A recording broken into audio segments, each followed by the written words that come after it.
Saudamos a todos com a paz do Senhor Jesus Cristo, amém? Carta de Paulo aos Efésios, capítulo 2, versículo 8 e o 9.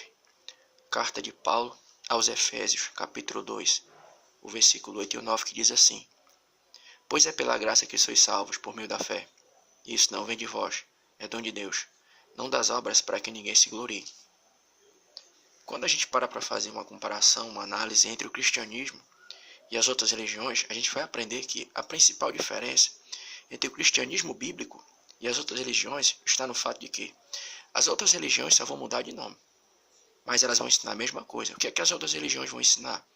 É que existe a probabilidade de alguém se chegar a Deus ou então obter a sua salvação por intermédio de obras meritórias, por intermédio de boas obras. E quando a gente vai para o cristianismo, a gente aprende que se nós somos salvos, não é pelas nossas obras, mas é pela graça, é favor merecido.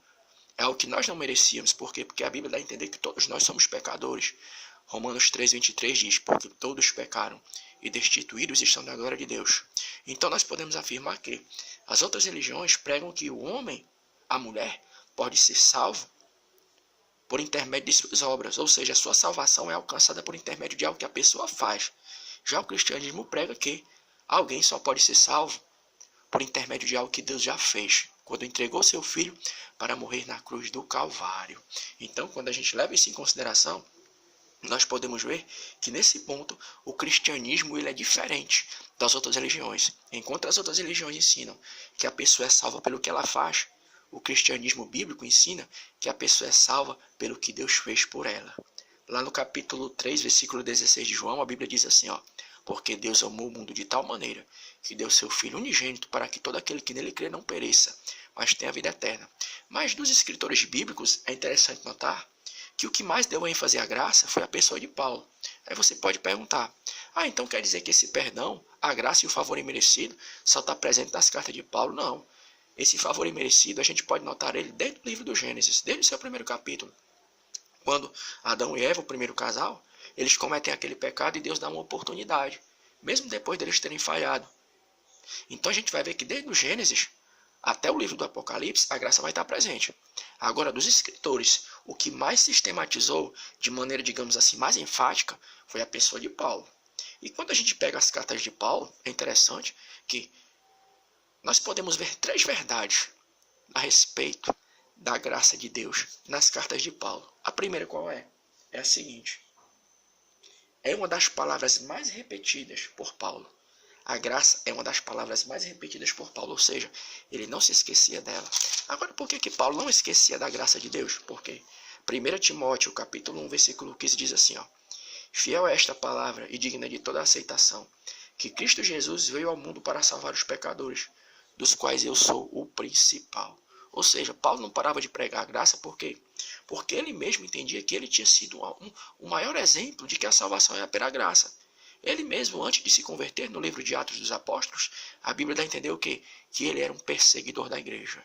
Então, com certeza, quando ele estava escrevendo as suas cartas, pregando, ministrando, ensinando a respeito da graça, com certeza em sua mente vinha à memória tudo aquilo que ele tinha feito.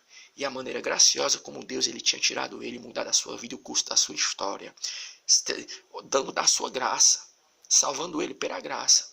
Então nós entendemos que Paulo, em seus escritos, ele repetia muito a questão da graça, por quê? Porque ele era o principal exemplo de que a salvação é pela graça de Deus. Outra coisa a respeito da graça nas cartas de Paulo, qual é?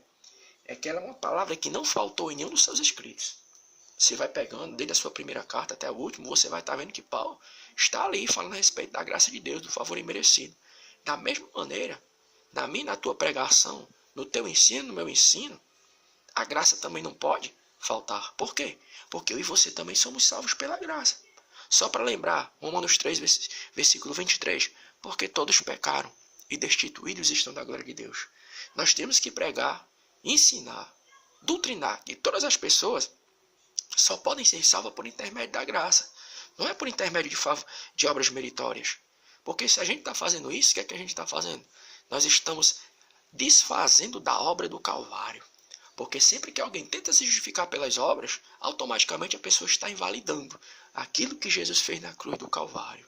Então, na nossa pregação, assim como nos escritos de Paulo, no nosso ensino, na nossa doutrina, no nosso evangelismo, a graça tem que estar sempre presente. E a terceira coisa, a respeito da graça nas cartas de Paulo. A graça era uma palavra usada por Paulo, o qual era um erudito do Antigo Testamento. Então a gente entende que, embora o Novo Testamento ele ainda não tivesse sido acabado, produzido nos tempos de Paulo, embora suas cartas já tivessem sido escritas, a gente entende que Paulo era um doutor do Antigo Testamento. Tanto que você vai ver que em suas cartas, aqui e acolá, ele está fazendo menção de textos bíblicos concernentes ao Antigo Testamento. Se eu ficar rouco, não repare não. Minha garganta tá só misericórdia, mas vai dar certo, viu? Repare não. O que é que acontece? Então, embora Paulo fosse um doutor da palavra, Paulo não esquecia da graça de Deus, trazendo para mim e para a tua vida. Por mais que você tenha bacharel de teologia, por mais que você seja um doutor, uma doutora da Bíblia Sagrada, a graça de Deus, ela não pode faltar nos nossos escritos. É uma coisa tão simples, mas ela é tão importante, né? A gente não pode deixar ela de lado. Você pode evoluir na tua pregação. Deus pode te fazer prosperar, te fazer ser uma pessoa porque recebe muitos convites para pregar e anunciar a palavra do Senhor nosso Deus. Mas você tem que ser como Paulo, que embora fosse um doutor do Antigo Testamento, um doutor de Bíblia naqueles dias, né, ele não esquecia da graça de Deus. Olha o que é que Pedro fala a respeito de Paulo. Tamo rouco, mas vai dar certo. A gente é humano, né? 2 Pedro. Você viu o irmão aí tossindo, né? Olha o que é que Pedro fala em sua segunda carta, no capítulo 3, o versículo 16. O 15 e o 16, tende por salvação a longanimidade de nosso Senhor, como também o nosso amado irmão Paulo vos escreveu, segundo a sabedoria que lhe foi dada. Em todas as suas cartas ele escreveu da mesma forma, falando acerca destas coisas. Suas cartas contêm pontos difíceis de entender, os quais os indultos inconstantes torcem, como fazem também as outras escrituras para a sua própria perdição. Olha Pedro falando aqui que Paulo era um homem tão douto, tão erudito, que às vezes a sua linguagem era difícil de entender.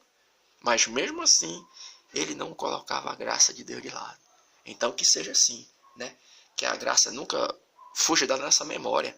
Que ela não fuja da nossa memória. Que a graça também nunca falte em nossa pregação. E que se Deus ele nos fizer, e quando Deus fizer a tua vida prosperar no ministério, na pregação, no ensino, independente do que aconteça contigo, que a graça ela esteja sempre presente na tua palavra. Então a gente já vai aqui agradecendo a Deus por essa oportunidade, só pedindo perdão um pouco pela voz, viu? Estamos rouco, estamos um pouquinho rouco, a gente é humano, nós não somos máquinas, né? Mas nós estamos aqui, né, na intenção de te abençoar esta noite, com mais essa palavra reflexiva, mostrando que a graça, ela tem que ser o quê? O fundamento da nossa pregação.